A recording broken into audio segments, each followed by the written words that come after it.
Discussion is building Africa's resilient food systems.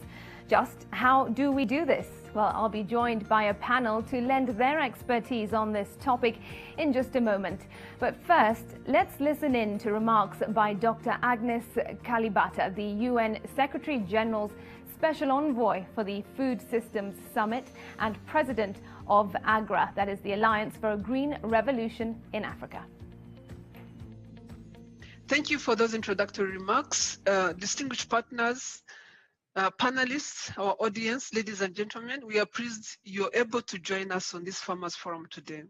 It's part of a series of conversations that we have initiated since we started the Food Systems Summit, but it's also part of the work that we do as AGRA, putting farmers forward and putting farmers first and ensuring that the work that we do and the development of the continent is anchored around farmers. AGRA, the institution I lead, has done a lot of work in trying to ensure that farmers have access to what they need to be able to have productive farming, to be able to farm as businesses.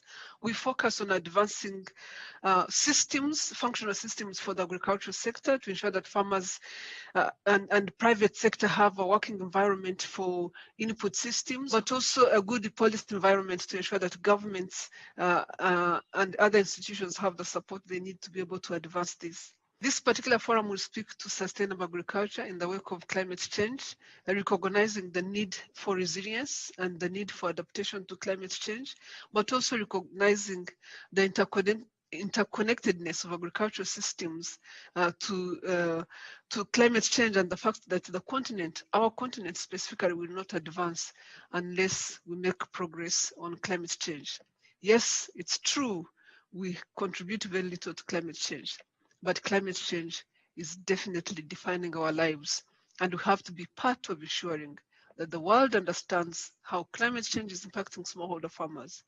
But we also want to make sure that the work we do does not contribute to climate change. This work also will recognize what is happening under the AU CAADP Marabou commitment and towards the Sustainable Development Goals, of which the Food Systems Summit that I lead is now working on. Recognizing fully well that in both these areas, the Marabou commitments and Sustainable Development Goals, we are behind on some of the most critical areas on zero hunger, on nutrition and malnutrition, but also on climate change, like I just said. We are contributing to biodiversity loss. 80% biodiversity loss comes from agricultural systems, and agricultural systems are contributing 30% to climate change.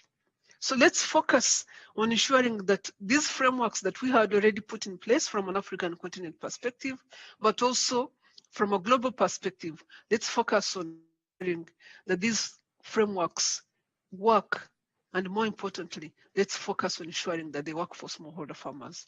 Lastly, I want to recognize that this is a time to build back better.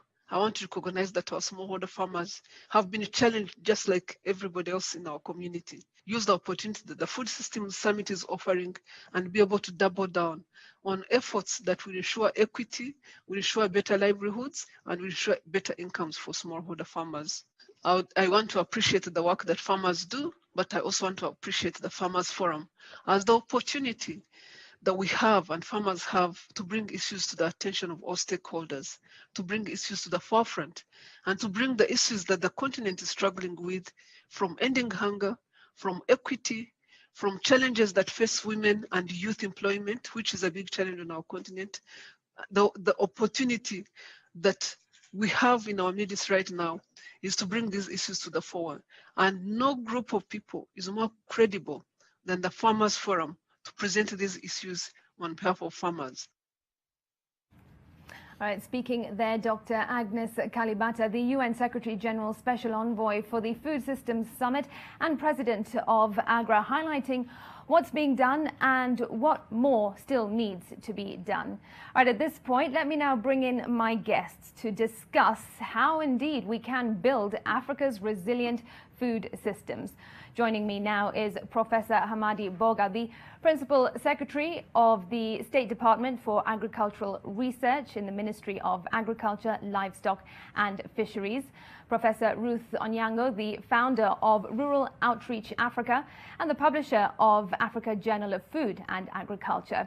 They join me in studio. Online, Professor Joshua Ogendo, Associate Professor in the Faculty of Agriculture at the Egerton University, and also Dr. Nega Ubene, the Country Manager of AGRA Ethiopia. That's the Alliance for a Green Revolution in Africa. Thank you all so much for joining us on this Nation Leadership Forum. Well, you too can be a part of the conversation. Please do use the hashtag NMG Leadership Forum. Our social media platforms are all live, and you can also tweet me at Smriti Vidyarthi or at NTV Kenya, and we'll sample some of your views shortly in this broadcast.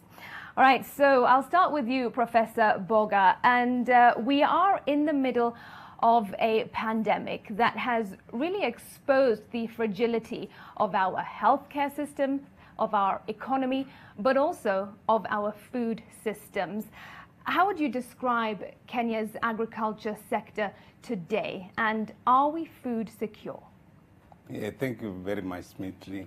Yes, I think, thank you very much for inviting me to give the perspective of how the food security situation is. When the pandemic started rolling out, the ministry set up what we call the Food Security War Room. And the main focus of the Food Security War Room was to make sure that there was access to food, and that the food was available, and that it was affordable. And so we tracked every element of the food system to make sure that the system was not disrupted. And I think we succeeded, because we were able to make sure that food reached every corner of Kenya, and that it reached there in good time, and that there was no restrictions. And we were able to put up protocols to guide, to make sure that markets remained open, and that everybody was supported to make sure that food was available. We have a system in the country where we regularly get data on a monthly basis to look at what we call the food balance sheet. For every commodity that is a staple, we have a food balance sheet that shows us how the year will be. From the data that I have, we are food secure all the way up to next year. Our data shows that although there has been disturbed or depressed rainfall, we are still at 80%, and we are rolling over with some stocks from last year. So we are okay, and if the short rains do well, the only time probably we'll see any pinch will be late around April next year. Right now, the challenge that we see in some of the ASAL counties is a challenge of drought. So it's a challenge of water. It's not a challenge of food. And the government is really working very hard to address the challenge of water by busing water to those areas, although we have many programs that are geared towards making these areas also water secure for the long term, right, by investing in resilient systems. All right, thanks for that. Let me bring Professor Onyango into this. According to Professor Boga, we are okay and the country does have enough food, but no doubt the COVID-19 pandemic has had an impact on food and access to markets as well. Do you agree with what he has just said? And from your perspective, what is the status of our people's health? Because a healthy nation means people are well fed and they get the right nutrients as well.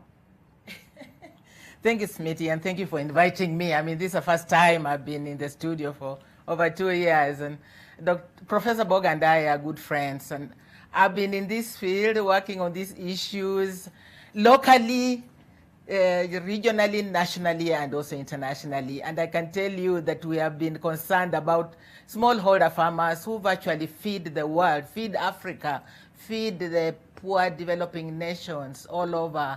And I could see from the remarks of Dr. Kalibata that we want to make farmers first. And I've had that issue before.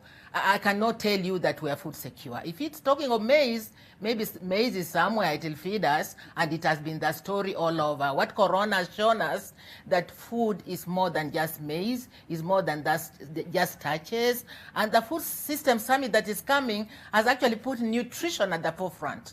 So it's the quality of that food in terms of nutrients, the quality of that food in terms of safety.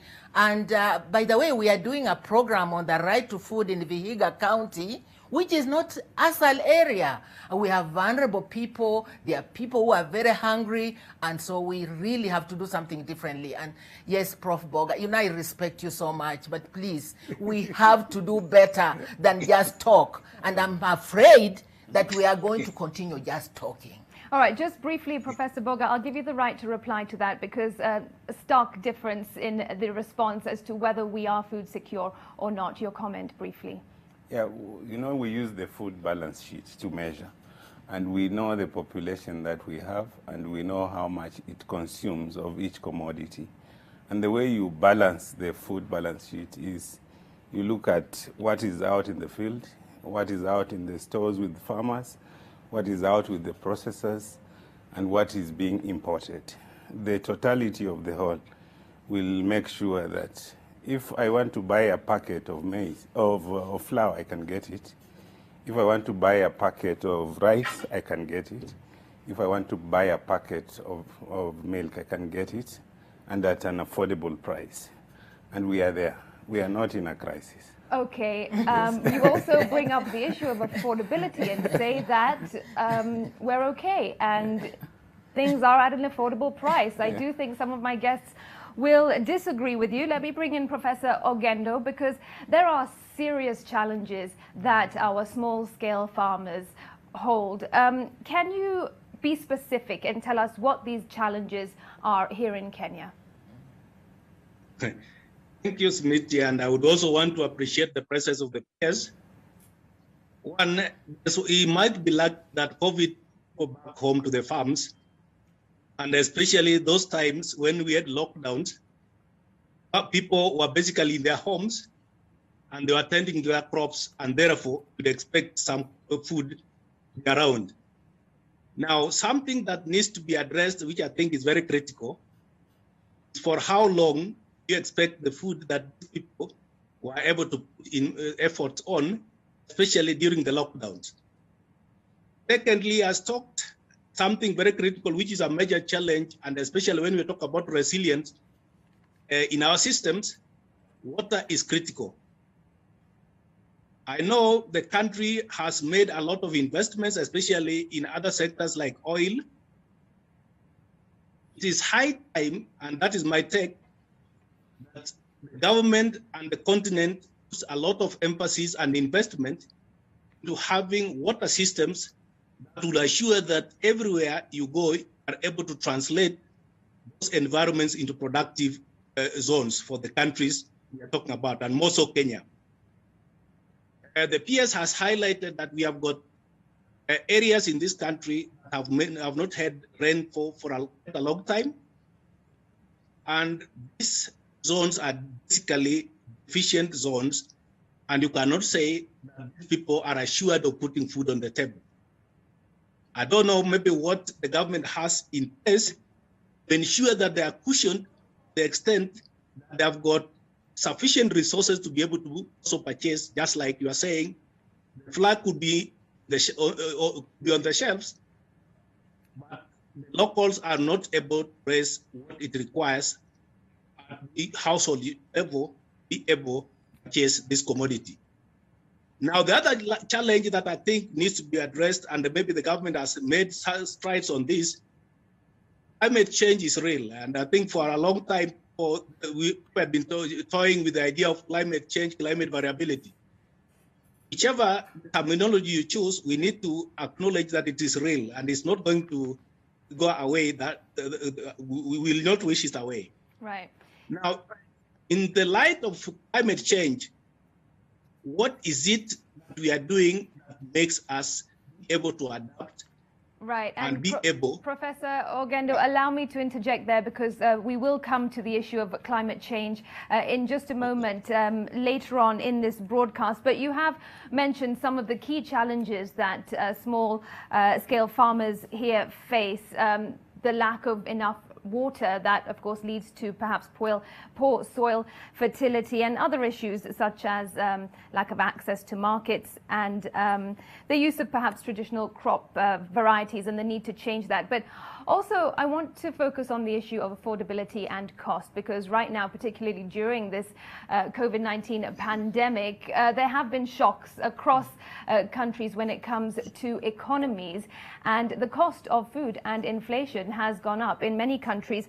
Dr. Nega, how can we cushion our farmers from these inflated food costs, and how can we support them? But just before you answer that, I want to ask you if you agree or disagree with the PS when he says that right now things are affordable for Kenyans when it comes to food. So when we talk about the impact of COVID on food prices, the effects are variable. First of all, we have to understand some commodities are domestically traded and consumed by domestic consumers. Some are exported commodities. So the impact on farmers has been variable. For instance, in Kenya, in many other countries, as a result of the closure of restaurants, hotels, some value chains have been disrupted, such as fresh produce and also beef and poultry. The demand has fallen, and the impact of this fall in demand as a closure of these businesses has badly impacted smallholder farmers. So the price of these commodities has collapsed. In some cases, farmers have to dump some of their produce because there was no adequate demand. And the same has happened during the early stages of the COVID pandemic, when a number of countries in Europe, United States, and Asia had to close, and also people were impacted. So they were not able to purchase some of the export commodities from Africa. So these commodities and also the others, staple food crops, the impact on prices has been quite variable. In addition to that, there was a lot of activities of hoarding by consumers and panic buying at the beginning of the pandemic that has led to increase in market prices of commodities. So it has affected consumers, but at the same time, maybe it has been also good for the smallholder farmers. But there are a number of factors also contributing to increased food prices. Transport was disrupted because of lack of shortages of transportation, as well as labor to load and unload commodities. The prices of logistics has increased, and that has been transmitted into higher market prices to consumers. So when we talk about impacts of COVID on food prices, first of all, we have to distinguish between farmers as well as the different commodity value chains. So it's not the same impact everywhere. Okay. All right. Thanks so much for that. And we'll get a response from the PS in a moment. But at this point, we do need to take a quick break on the Nation Leadership Forum. Please do stay with us because we'll be back in just a moment. The conversation continues.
me on air here on this screen. Can you change it and put this back to...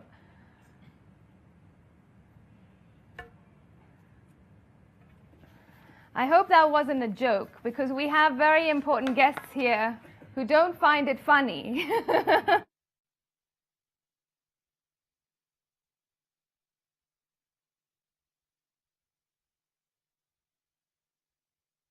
Tell me how much I have for part 2, please, when we come back.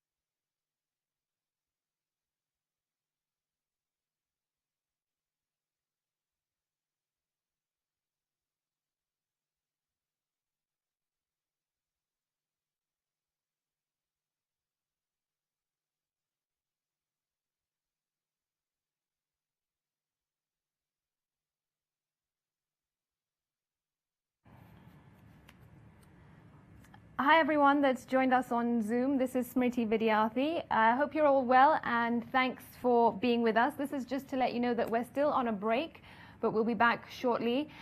Please feel free to send in your questions or comments. You can tweet me, follow me on Twitter at Smriti Vidyarthi, or at NTV Kenya, or in the chat box.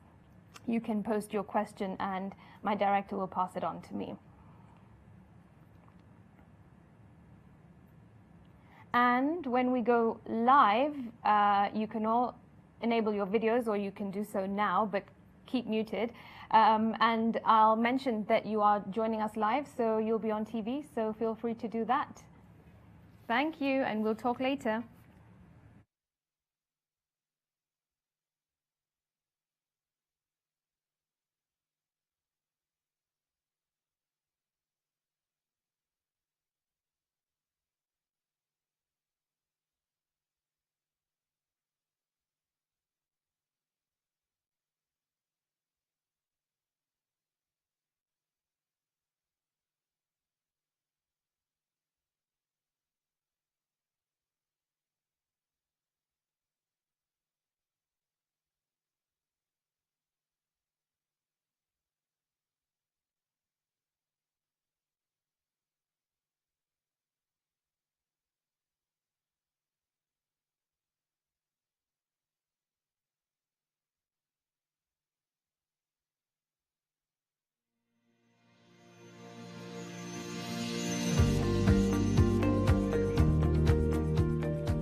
Hi there, and welcome back to the Nation Leadership Forum, where today we are talking about how to build resilience among our small scale farmers in the country and how to build on food security. Remember, you can join the conversation using the hashtag NMG Leadership Forum, and you can tweet me at Smriti Vidyarthi. And we have a number of you already logged on to Zoom as we are live on our social media platforms. There you go. Great to see so many of you. Please do feel free to send in your questions or comments via the chat box, or like I said, you can tweet me and we'll sample some of them shortly. All right, so my conversation now continues with my guests, and we'll pick it up from where we left off. And that was on the issue of the cost of food. And I'll therefore throw the question to Professor Boga. What is Kenya doing to ensure that our food prices remain affordable? Yeah, I think Kenya has one of the highest costs in the continent, because the average family spends about 45% of their budget on food. And I think this is a factor of production and productivity, in the sense that our production costs are still very high. And so as a government, we find that our farmers, instead of producing 12 metric tons per hectare for maize, they are doing around 2. So our efforts as a government is to support the farmer to improve on their productivity. And how are you doing that? it's not an easy task, because usually the way you increase productivity is either through genetics. So we have very strong seed companies that are, like Kenya Seed is the strongest in the East African region. But I think the biggest challenge that we have is the challenge of the soil. The average farmer does not do soil testing, so we are educating farmers first to test their soils, so that before they buy any fertilizer, they test their soil so that they can use the right type of fertilizer. So the trick is to have the right seed, the right fertilizer, and the right agronomic practices.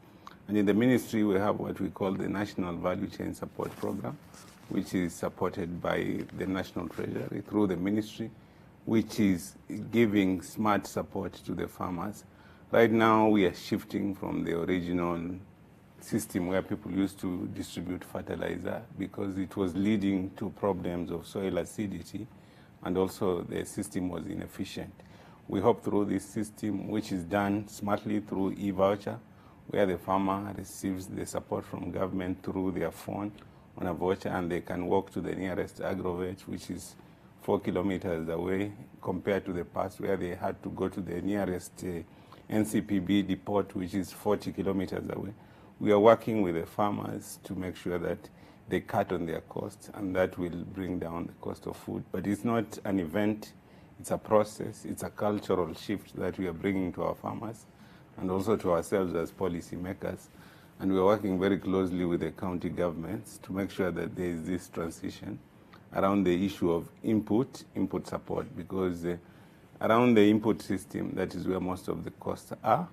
And also we are working with farmers by providing them with stores and storage facilities so that we cut on post-harvest losses, because we lose about 30% of our produce through post-harvest losses, right, because most of our smallholder farmers do not have the infrastructure for storing some of their produce. But through some of our programs, we are also providing that. And our counterparts in the counties are also doing as much. And we are seeing results, although sometimes we can be skeptical about our systems. But when I came into the ministry, for example, maize, we were doing about 38 million bags. Right now, even in this year, in last year when the rain was problematic, we did 44 million bags. And our agriculture sector transformation growth strategy is geared towards growth in all these areas, while carrying the smallholder farmers along with us, because they are the most vulnerable. Okay, let me bring in Professor Ogendo. And Professor brought up the issue of value chains. How is it that we can boost our value chains to support the small-scale farmers? And also, when we talk about value chains, information becomes a really key point as well. We need to ensure that our farmers are well informed. The issue of post-harvest loss, for example, was brought up. It's one thing for a farmer to harvest, but they need to have the knowledge to know what next. So let's talk about the importance of value chains and also information. Thank you, Smithy. I think I'll start by maybe responding a little bit to what the peers has alluded to. The policy environment in this country needs to be looked into, especially in the context of the regional integration. If you watch the movements of maybe grains across the borders, there's a lot of movement of grains either from Tanzania or Uganda into Kenya. And that one tells you that our neighbors are actually having policies that enable the production system to be cost effective, and therefore they're producing at much lower cost level, have what we call a comparative advantage to produce some of the commodities. And that's why maize is coming all the way from Uganda and Tanzania into Kenya. Now, coming to the issues of harvest, before I come to the value chain, we need to contextualize that as we are talking today, smallholder farmer and the kind of grains, the storage systems that are supposed to having in place, it's not the same farmer that we had 20 years ago. The bulk of the storage has moved into people's living rooms, which are not well designed to cater for quality storage of the products that we are talking about. So there should be a policy actually because our targeting of the post-harvest system, ensure that we can actually educate and bring the farmers to the level of translating what they have as their living room into acceptable storage systems. Now, when we come to the value chains approach recognizes the fact that you start all the way from input systems, production, up to the point where a commodity is on the table. Now, each of the nodes in the value chain needs to be appropriately enabled to ensure that each of the players are able to reap the benefits that go with value chain approach developing the commodities. For example, if we take a commodity like maize, we expect that we have got enablers in terms of the input distribution system and the costing that allows the farming communities to access inputs at a much lower prices. And it's also an enabling environment that allows them to access machinery, small level machinery that will allow them to do quality preparation of their land and actually other processes after the crop is planted. Now, we need to have a very robust, what you call an agriculture extension system that has got the right package in terms of information delivery, the farming community, and this should actually be enabled to also digital systems that will enable the farmers access information at the right time, up to including how to access markets. Right. Now, the issue of value addition is very critical. You produce, but when you remain at the raw production point without translating those products into some high-value products, you'll end up getting very little. The people who are involved in value addition will be reaping the bigger chunk of the benefits. All right, thanks very much for that. Professor Onyango, I'll bring you in now. And of course, a productive, food supply is a great thing, but key in that production chain is a safe food supply. How safe is our food here in Kenya? And are our farmers informed enough and are they supported enough to ensure that they practice in a safe way and produce safe food? Before I go to that, let me just talk about affordability and to say that we are not taking full advantage of the East African region. Mm-hmm. Food is the most traded commodity. Tanzania will grow more maize, they can eat, it can come to Kenya, no problem with that. It's a law of supply and demand. There are many things we send to Tanzania. We have this trading region that we have, we can really make full use of it. We have laws that govern that, but you find trucks are stuck at the port. They have chickens which are rotting away, things which are perishable. Food is perishable. So we have non-tariff regulations, behaviors, non-tariff behaviors, and then we have tariff. The tariff ones are really great, but something is just wrong with us called human beings. And so then it brings us then to the food safety.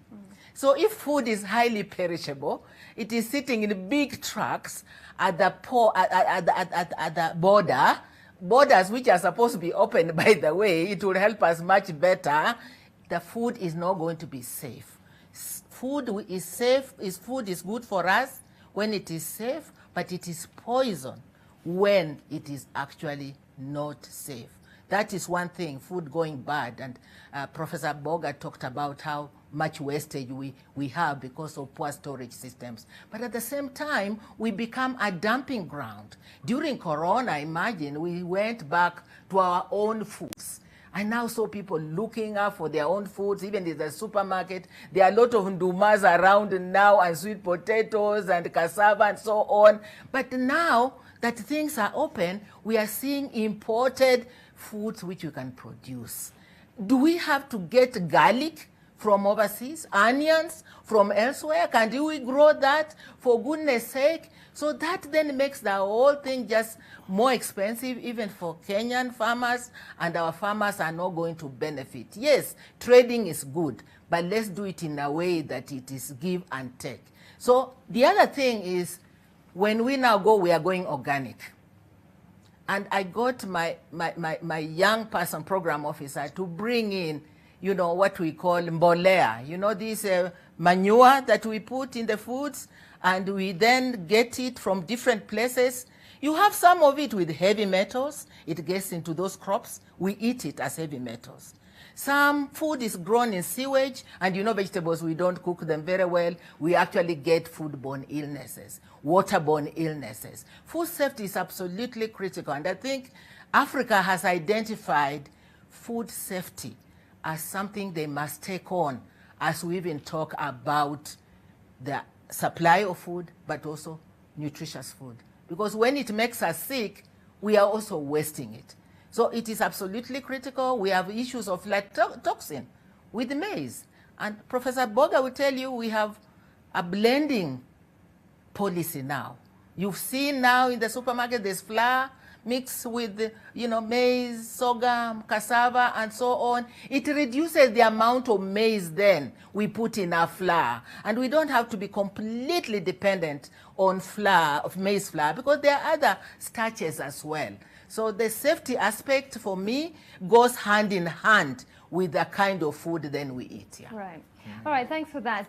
Dr. Nega, I'll bring you in, and I'd be curious to know how we can draw comparisons between Ethiopia and either Kenya or Ethiopia and the region as a whole in terms of food security. We do know, we've seen in the news that there are regions in Ethiopia that are in a food crisis, and they're experiencing famine almost. But what lessons can we learn? I'd really be interested to know what things are like in Ethiopia in some regards. I know that's a broad question, but where you can draw comparisons. Well, when we talk about Ethiopia, the Ethiopian government has been investing in agriculture heavily from the early 90s. It has built a very robust publicly funded extension system. It has been promoting improved varieties of seeds, fertilizer, as well as agronomic practices through the extension system. Now, compared to the region, Ethiopia, for instance, if we look at maize, the average productivity is about 4 tons per hectare, which is quite high. In some cases, for instance, where AGRA has been investing in promoting the maize value chain, we have had farmers producing an average of 7.7 tons per hectare, for instance, in one region. But when the fact that you have more productivity and production does not mean everybody has access to food. When we talk about food security, it is about access, it is about affordability, it is about people having the means to buy the food.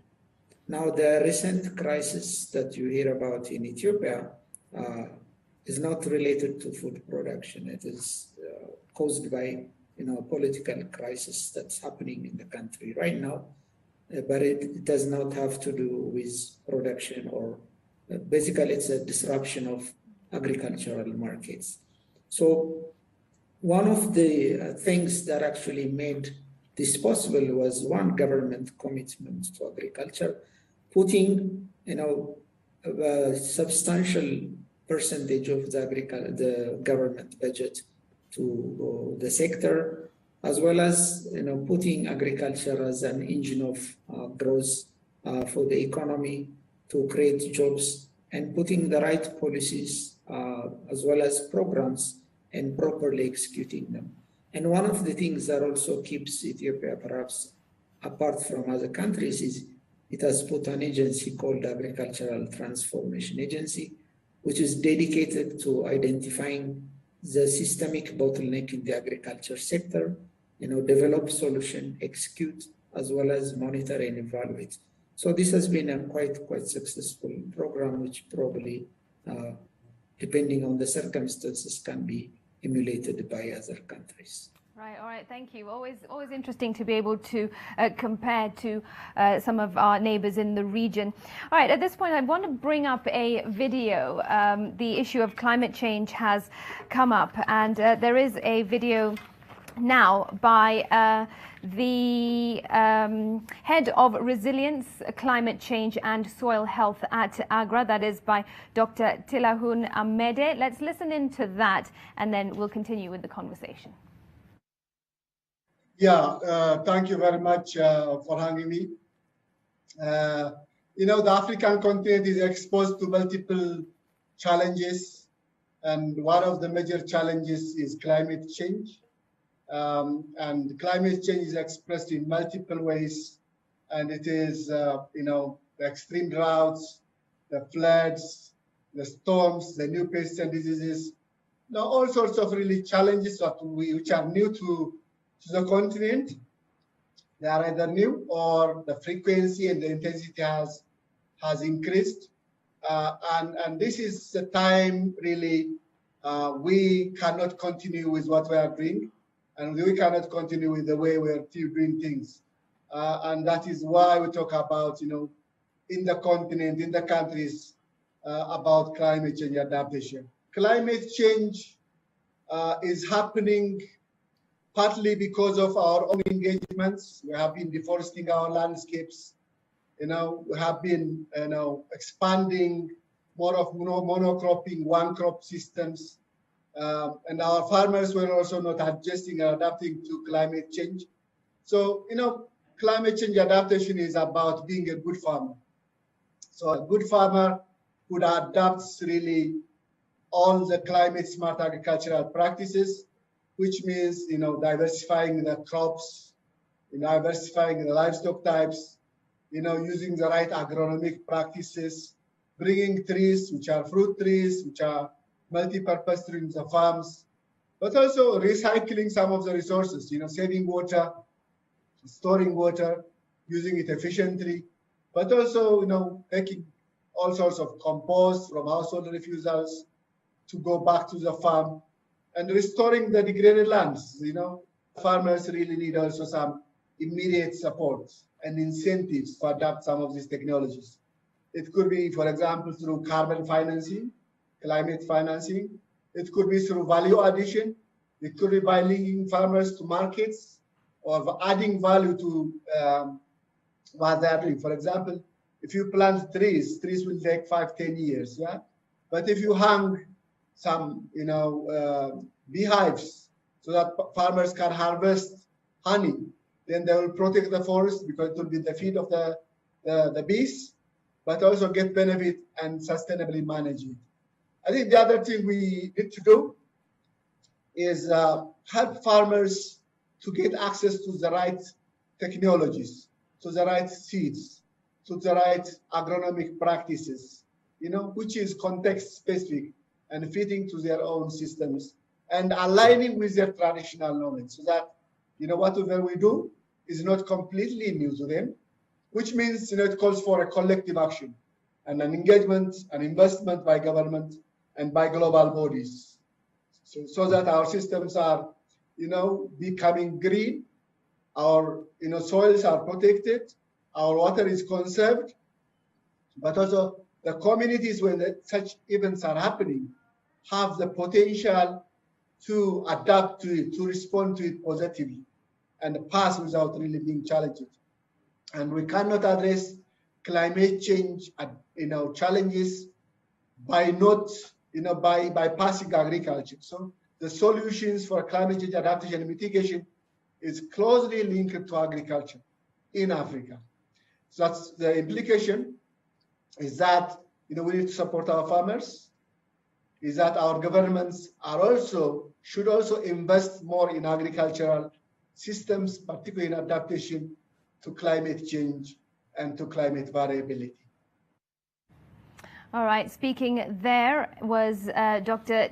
Tilahun Amede, the head of resilience of climate change and soil health at AGRA, basically giving us insights into the situation. But Dr. Nega, I want to bring you in again. I mean, you have, of course, a background in research in agriculture, and I'd be curious to know, how have things changed for the worse with regard to climate change? How has climate change affected practices, affected soils and livestock and natural resources as well? Paint a picture for us. Yeah. So when we talk about agriculture and climate change, as Dr. Kalibata said during her introductory remark, agriculture is also a contributor to climate change. You know, there are a lot of greenhouse gas emissions from agriculture sector, but agriculture also holds a lot of promise, you know, in sequestration of carbon, as well as, you know, preventing some of the damages that happen in the environment.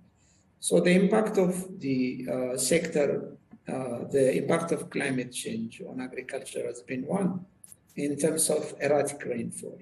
So the magnitude as well as the distribution of the rainfall has been quite disrupted, in some cases shortening the growing season. So that calls for, you know, developing new varieties which are more drought tolerant, which are more short duration, but also, you know, the number of pests and diseases has also multiplied. Now, in the recent years, we have seen increase of the fall armyworm, as well as locusts affecting the entire East African region, you know, destroying farmers' crops worth millions of dollars. So the impact has been quite substantial in terms of, you know, droughts, as well as floods, the rainfall patterns and diseases and pests. So these are the major challenges the continent is facing.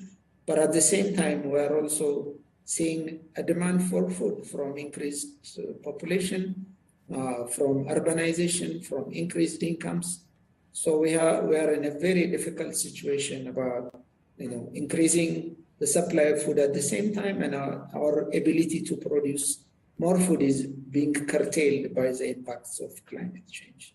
Right, thanks very much. So in light of the climate change threat and the various challenges that have been mentioned, Professor Boga, what policies and frameworks are in place or still need to be implemented to ensure stability, productivity, and also resilience? Thank you very much. Our policies in the Ministry of Agriculture are alive to the reality of the fact that there are certain factors that affect agriculture negatively. So the strategy that we have has three anchors. The first anchor is, of course, an inclusion anchor, which makes sure that the smallholder farmers are not left behind. And the second anchor is a growth anchor, where we bring in large-scale farms and also agro-processing. Large-scale farms are able to cope better because they have a knowledge base that enables them to adapt to the issues of climate change. And they can also provide markets for the smallholder farmers, especially if they are linked with agro-processing. But the last anchor that we have is an anchor on resilience. We have specific pillars that are alive to the fact that we must prepare for droughts, we must prepare for pests, we must prepare for pandemics. Even a pandemic like the COVID pandemic requires resilient systems for us to be able to cope. And our system has coped. But within the ministry, we have shifted most of our programs. So most of our support has a resilient component. So we have programs like the Kenya Climate Smart Agriculture Project, which is in 24 counties. We have the Drought Resilience Support Program supported by FDB. We have CVAP. So you see most of our programs have shifted because we recognize the fact that there are issues to do with climate and we must help our farmers to cope. And these programs are long-term, almost 5 years. Most of them are ending 2023. And we are conceiving new ones to be able to have dynamic systems. But the most important thing is that we have to support the farmer to be able to adapt. Right. And for that, they need a strong knowledge base. And the ministry also, through this strategy that we have talked about, has brought in what is known as the big data platform, which is sitting in KALRO, to collect agro-weather information, which is important for the farmer to be able to adapt. And you can get it on your app. We have the KAOP, Kenya Agricultural Observatory platform, where you can get agro-weather data. You can't build a resilient system if you don't have information about the weather itself. Yeah, And all right. All right, I'm afraid I've got to interject because we need to take a break at this point, but we will keep up that conversation when we return. Stay with us. You're watching the Nation Leadership Forum. More in a moment.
NTV News Headlines in association with ABSA.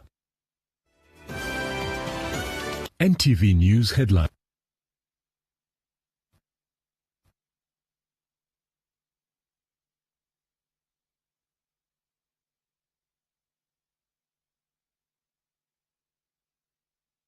NTV News Headlines in association with ABSA.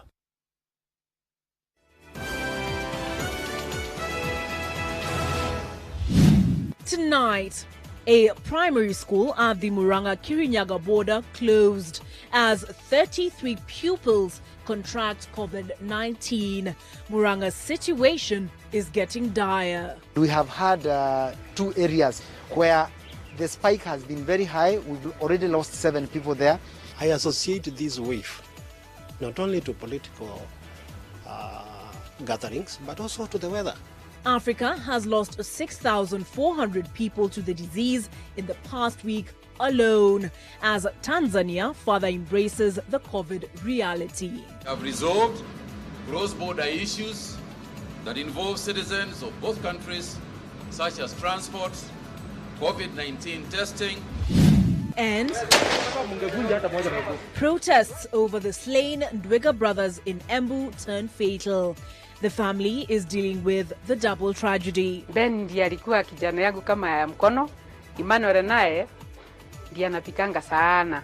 The police narrative contradicts the autopsy report and eyewitness accounts. Nilisikia mse amepigwa as in hiyo sound ya kistafu kimepiga mse as in hard. Police Oversight Authority begins probe as police IG orders the same.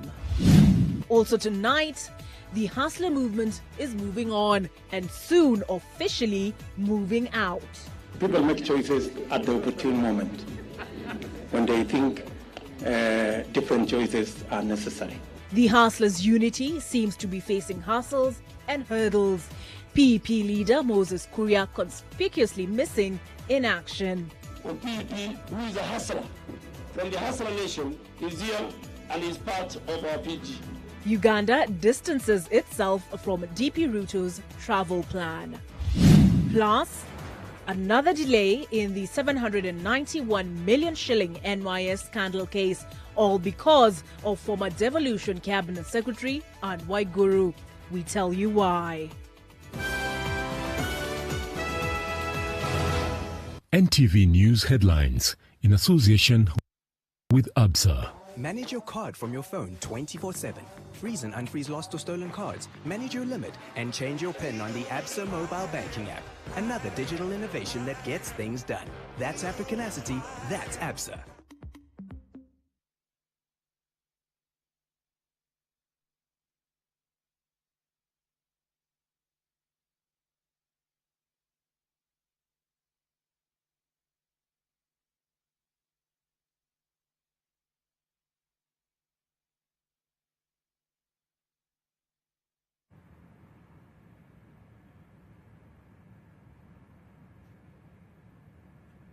Yeah?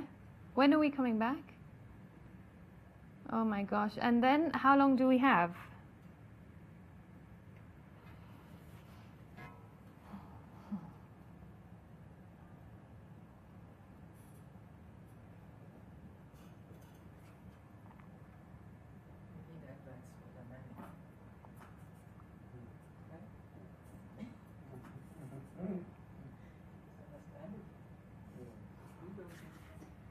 $51. That's not possible. It's not possible. It's not possible.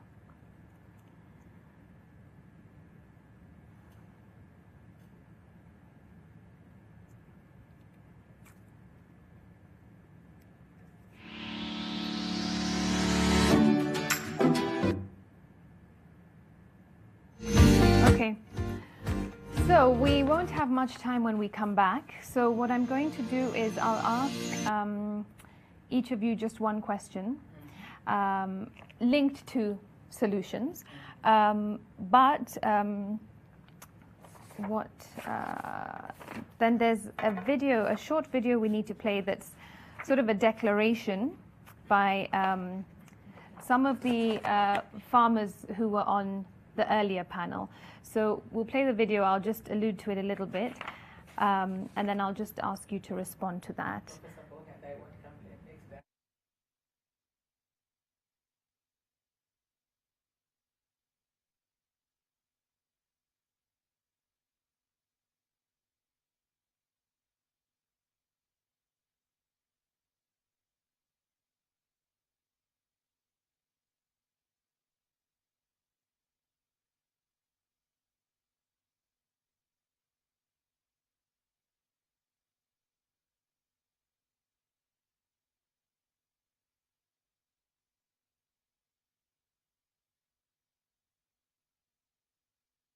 Can I speak to my other two guests?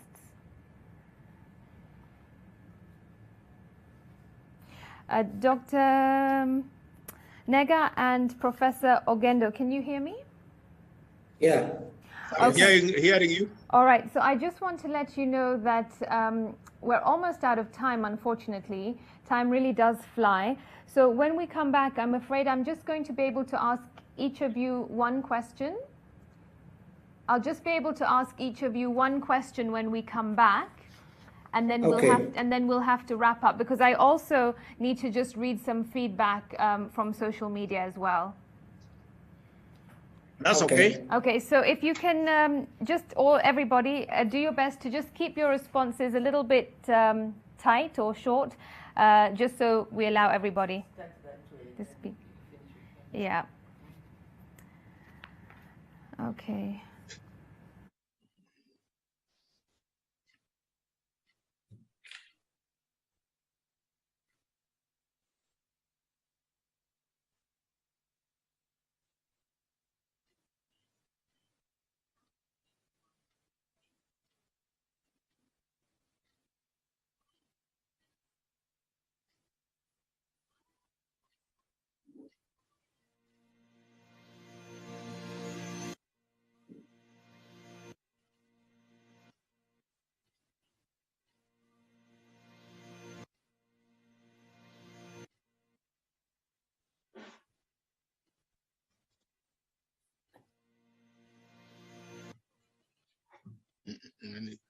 Nice.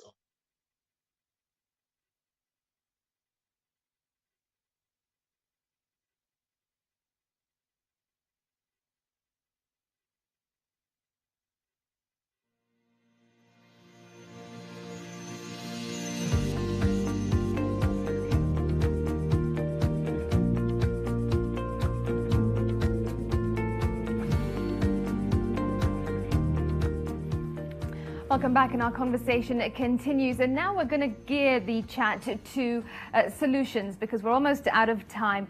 And Professor Onyango, it seems that farming is associated with an older population, but we are now seeing a lot of young people getting interested in farming. And this, of course, means more job creation as well. Tell us how important this is, and also what you're doing in this sphere of encouraging young people to be farmers. Yeah, thank you. Actually, potentially, farming, agriculture is the biggest employer we have, because everybody eats. And now with the new technologies, young people are really interested in this. And you saw during Corona, young people who are working, daily wages, hand to mouth, sometimes they don't have income. They were saying, we need to work because we have to feed our families. They were talking about feeding their families, not using that money for anything else. And then we also saw that when it opened up, like Professor Boga said, actually I remember now, matatus were being turned into food vehicles. They were getting food from those areas which are growing, and then, it's just exciting. So when we use technologies, young people will go in. It doesn't have to be old people anymore. And personally, I look forward to a young population, a young African population that says, we are ashamed to be hungry. We are ashamed to see malnourished African children, because when they are healthy, they look beautiful. And we are going to do something about this. So I think the time is now for us to facilitate them. And it, not just by word of mouth. Resources. There are going to be a lot of pledges at this summit, by the way, like always. Governments, even when we talk of smallholder farmers, making them fast, it is not just empty words. They need resources. They need money. They need information. And we have seen what smallholder farmers can do on small plots, what young people can do on very small plots, or they can play a role along the value chains that Dr. Ogendo, for example, was talking about. So I see this as really great, and I believe that we can do better. And I want to appeal that as we go forward, no more just talk. It has to be resources called money. Money speaks, and money will do anything, and those smallholder farmers will feed us, or else they go on strike for just a week, and we are all dead. Yeah. All right, thanks so much for that contribution. Dr. Nega, how critical is it that governments invest in research, technology, and also digitization in this digital age when it comes to farming and agriculture and the sector as a whole? So the topic of our discussion is, of course, resilience of agriculture. So when we talk about resilience of the sector, it means so many things. First of all, the traditional way of increasing agricultural production and productivity, is having some, negative environmental impacts in terms of soil degradation, in terms of depletion of groundwater, pollution of water. So in order to sustain our ability to produce more food in the future, we have to adapt, environmentally sustainable practices. We have to generate new technologies. We have to also build systems whereby these technologies are delivered to farmers. We have to have a system where farmers are able to buy these available technologies and adapt them by making finance available. Markets have to work because markets are the mechanisms that send signal to farmers what to produce, when to produce, how much, where to sell. So the markets have to be functioning. So government plays a critical role in terms of supporting, the environment for generation of technologies, as well as building the systems by which these technologies and knowledge is transmitted to farmers. It has to create the enabling environment for agribusinesses to invest. So it has to be a very holistic approach by smallholder farmers, the private sector, as well as government and the public sector in general. Right, yeah, and the role of the private sector in this industry is, of course, very key as well. But still on solutions, Professor Ogendo, now the Egerton University has come up with something, the Kenya Extension Plus program that aims to sort of revitalize and also enhance capacity. Tell us a little bit more about that. So thank you, Smithy. Now, if I could borrow very briefly from Vision 2030 spirit, there are 4 pillars, the vision. One of the pillars, which is the first pillar, is the enablers pillar. And within that pillar is where the human capital development is nested. And it is acknowledged that for all these other things we are talking about to work, must invest appropriately and enhance the capacity of the human capital that we have. Now, address this and enable the government actually come up with a program that is going to revitalize and enhance the capacity of our extension service. Egerton University, working in collaboration with the Ministry of Agriculture, came up with the Kenya Extension Plus program. Now, this program puts the farmer at the center and enhancing the capacity of the farmer and the extension agents at the center. And I believe the PS is in this house, and I would wish to see a lot of things like what we are discussing move forward with speed. Now, in addition to this, it's important that as a country and the region, we embrace sustainable agricultural intensification in the frame of ensuring that we increase productivity in a sustainable manner. Whatever we put forward for the farming community should be ecologically sound and actually going to be finally beneficial money in the pockets of the farmer. I'll leave it at that. Okay. Thank you. All right, thanks so much. Well, there is some feedback from farmers. Some East African farmers, based on the discussions, have put together a declaration signed by some participating farmers in the earlier forum on the Nation Leadership Forum. Let's listen into that. It raises some of the challenges, but also some solutions that they are looking for. Let's listen in.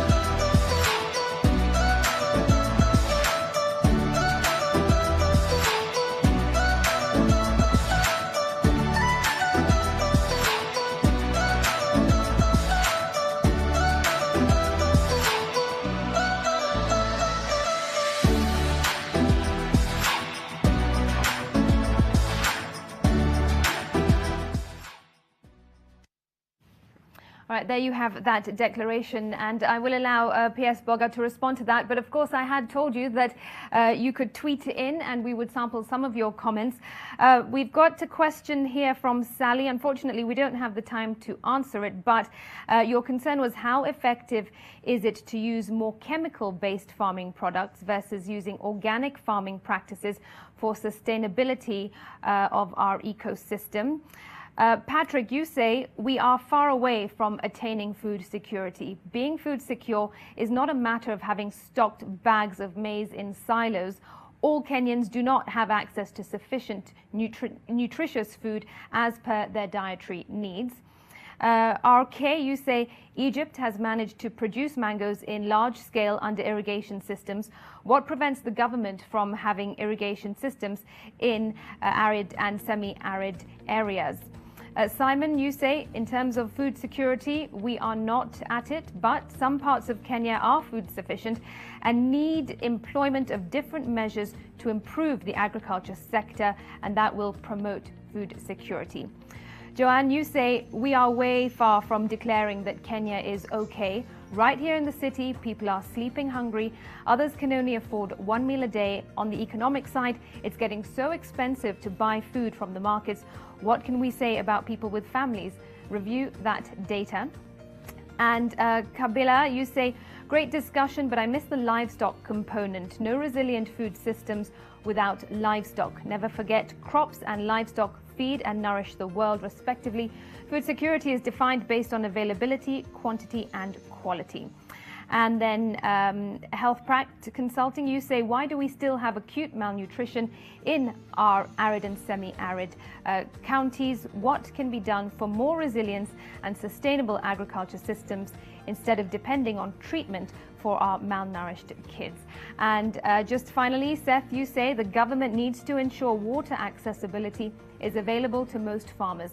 The cost of water drilling is above the reach of most farmers. So thanks so much for your contribution on the Nation Leadership Forum.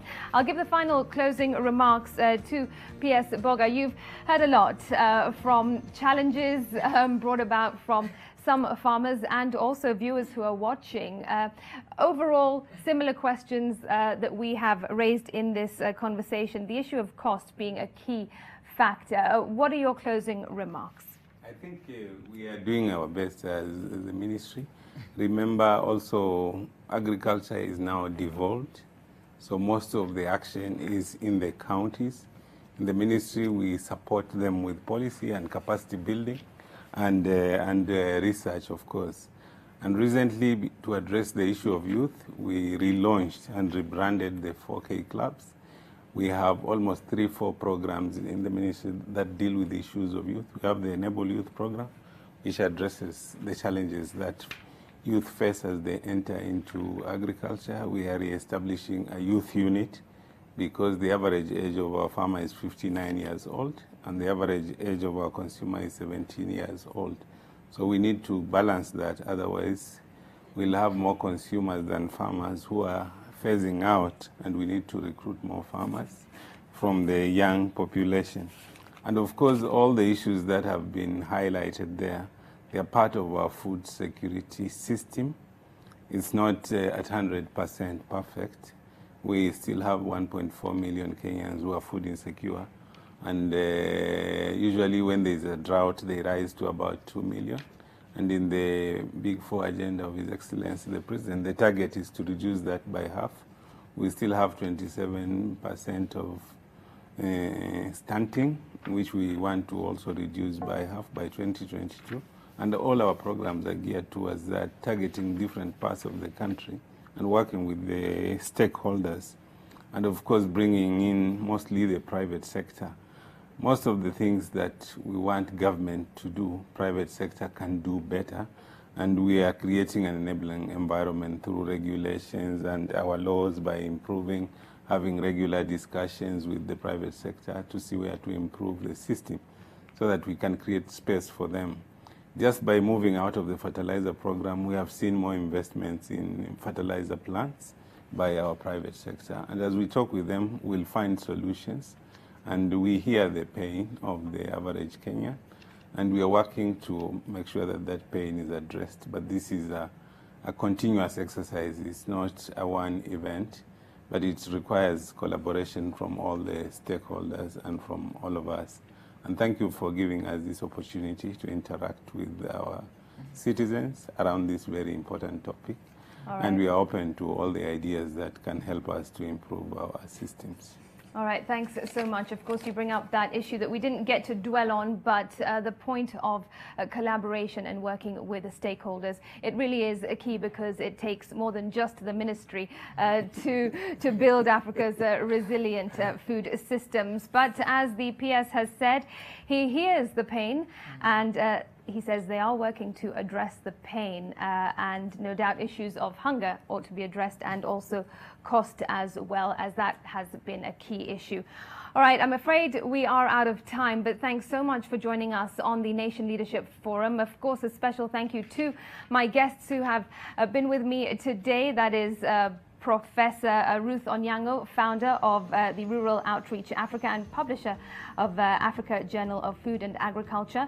Also, Dr. Nega Wubene, the country manager of Agra Ethiopia, and Professor Joshua Ogendo, the associate professor at the Faculty of Agriculture, Egerton University, and also Professor Boga, principal secretary, State Department for Agriculture Research in the Ministry of Agriculture, Livestock and Fisheries. It's been a pleasure, and thank you for joining us and contributing online.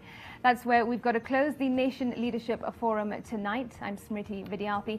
Do stay tuned though. The news NTV Tonight is up next with Olive Burrows.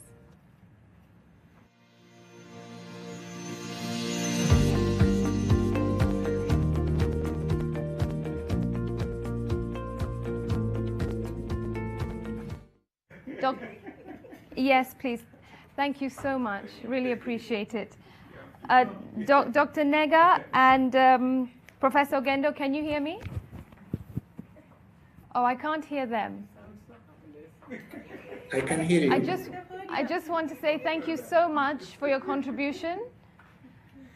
Thank you for having us. I'm afraid I can't hear you, but I'll drop you both a text message.